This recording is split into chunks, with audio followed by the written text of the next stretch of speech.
Olá, turma! Vamos continuar então. Hoje a nossa 7ª aula de fitoterapia e o assunto será plantas tóxicas. Algumas vezes eu comentei com vocês que não é porque é natural que não faz mal, né? Nós também temos muitos casos de intoxicação por princípio ativo fitoterápico e nós temos que tomar um cuidado muito grande com isso, né? Os fitoterápicos, eles também têm dosagens, eles também têm que respeitar as posologias e também o tempo que vai fazer o uso do medicamento. No trabalho que vocês me entregaram, vocês viram que alguns medicamentos fitoterápicos têm contraindicação para pacientes hipertensos, para pacientes que estão gestantes ou lactantes, né? Então, ou seja, não é porque é natural que não faz mal. A ação do princípio ativo fitoterápico é a mesma de um sintético, tá? Então, a gente tem que ter sempre em mente isso. E em cima disso, eu apresento hoje para vocês algumas plantas tóxicas, ou seja, em que o efeito fitoterápico dela acaba sendo mais prejudicial do que terapêutico. Então, nós temos que ter um conhecimento sobre isso, tá? E essa intoxicação pode acontecer porque existe uma concentração muito grande de fitoterápico, de princípio ativo fitoterápico, onde a dose terapêutica é muito próxima da dose tóxica, né? Então, às vezes, o risco custo-benefício não acaba sendo tão benéfico assim. Nós temos um exemplo da própria codeína, né? A dose terapêutica, ela é muito próxima da dose tóxica e a gente tem que tomar um cuidado e monitorar muito bem esse paciente que faz o uso da codeína, justamente para não desenvolver um efeito de toxicidade, tá?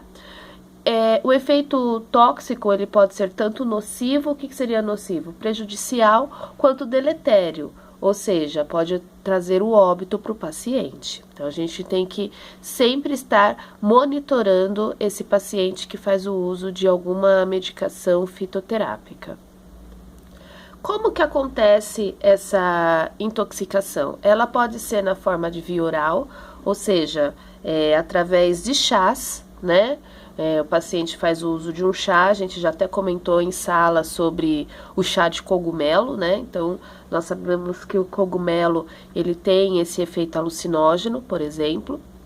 Ou pode ser através da absorção tópica, realizando os emplastros, por exemplo, né?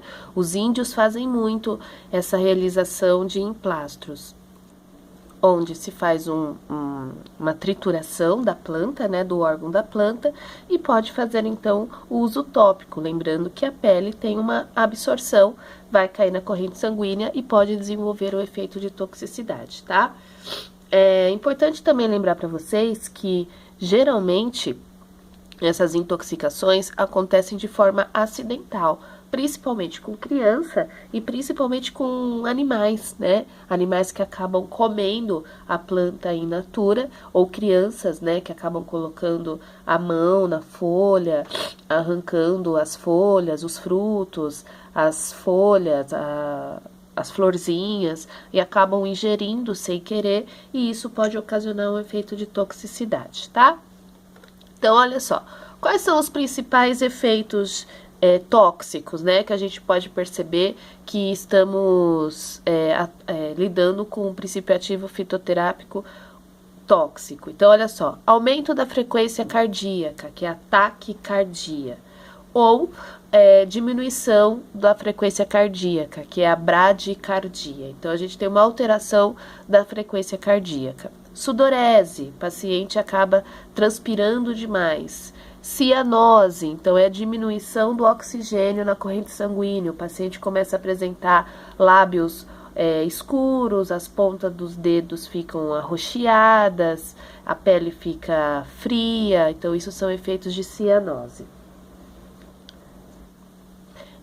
Vômito, tontura, alucinações, então a gente pode ter alguns princípios ativos aí que acabam mexendo com o sistema nervoso central. Diarreia, inchaço dos lábios ou até mesmo inchaço de qualquer região da orofaringe, até edema de glote, broncoconstrição, isso é um perigo, né, porque dificulta a respiração, dermatite, então feridas na pele, aonde esse princípio ativo acabar encostando na pele pode gerar queimaduras, dermatites, alergias, urticárias, bolhas, tá? Então, esses são os principais sintomas de um princípio ativo fitoterápico tóxico. Aí eu escolhi algumas plantas para vocês, tá? Existem várias, mas eu vou passar aqui algumas só para que a gente tenha algum conhecimento. Então, olha só. A Comigo Ninguém Pode é uma planta bem comum encontrada aí nas residências. Ela é bastante utilizada no lado ornamental, né? As folhas dela são grandes, tem essa característica, né, dessas manchas brancas, mas ela é extremamente tóxica, tá? As folhas contêm uma seiva, né? E dentro dessa seiva contém o principal princípio ativo que pode trazer efeito tóxico. Então, em contato, né, com essa seiva, pode ocasionar as dermatites até as bolhas, como se fosse queimadura. Se ocorrer a ingestão, então via oral, inchaço da orofaringe, vômito, salivação excessiva, irritação ocular se for passada no olho, tá?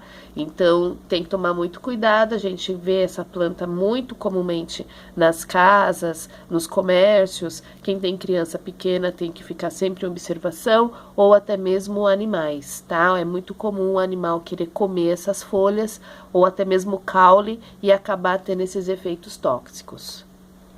Trombeteira, aí são as flores, né? Ela parece um trompete, né? Então, olha só, é bonita essas flores, a gente vê bastante aí nos jardins, interior, nas praças, né? E caso seja feita a ingestão dessas flores, eu vou ter, então, a dilatação da pupila, eu tenho um aumento do batimento cardíaco, ó, taquicardia, pode trazer alucinação e vômito. Então, tem que tomar cuidado, porque tem gente que tem aquela mania, né, de tirar o melzinho que tem dentro dessa folha, dessa flor, né, e isso pode ser extremamente tóxico. Então, tem que tomar um cuidado muito grande, tá?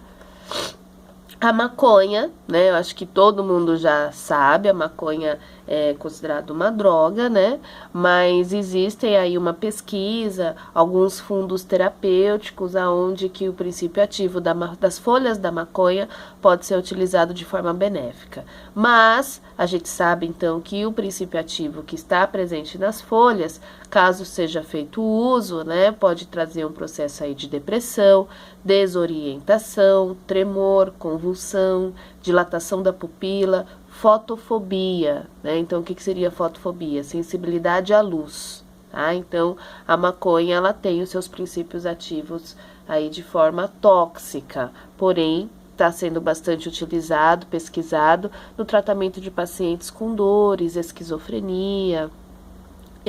É só o cuidado, como eu falei para vocês, a dosagem do princípio ativo, né?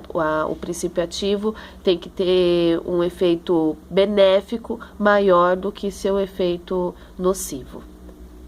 A folha de coca, né?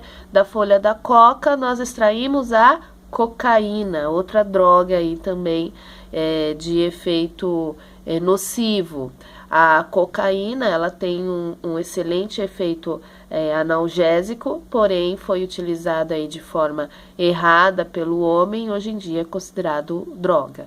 Então, o uso exagerado, né, dessa cocaína pode desenvolver taquicardia, aumento dos batimentos cardíacos, né, euforia, alucinação, hipertensão, que é o aumento da pressão arterial, contração da pupila, diferente da maconha, né, que dilata a pupila, a coca acaba contraindo a pupila.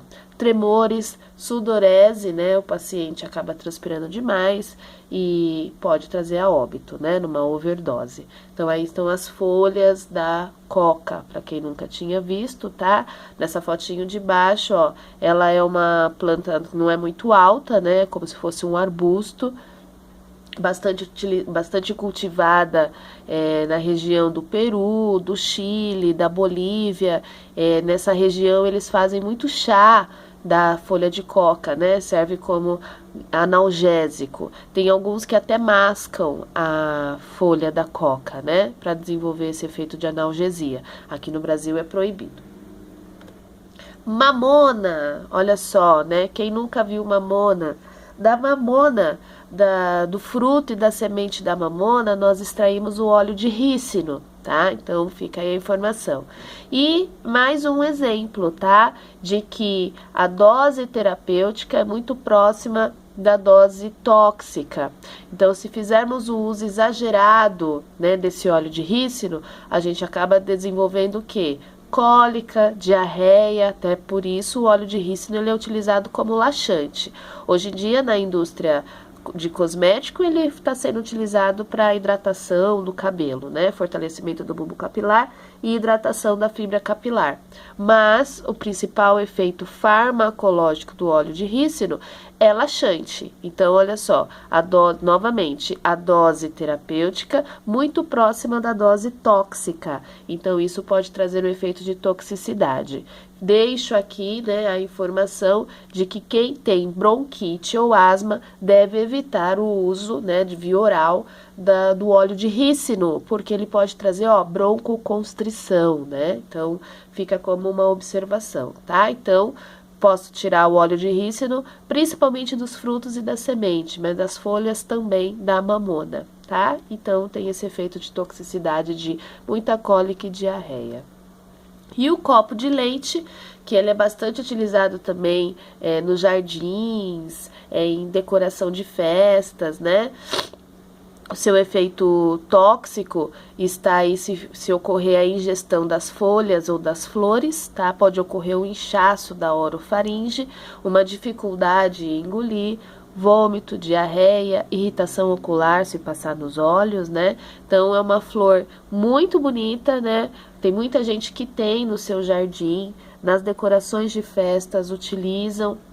Realmente é uma flor bem bonita, bem apreciada aqui no Brasil, só que tem esse efeito tóxico, então nós temos que tomar cuidado principalmente com os animais, caso ocorra a ingestão dessas flores.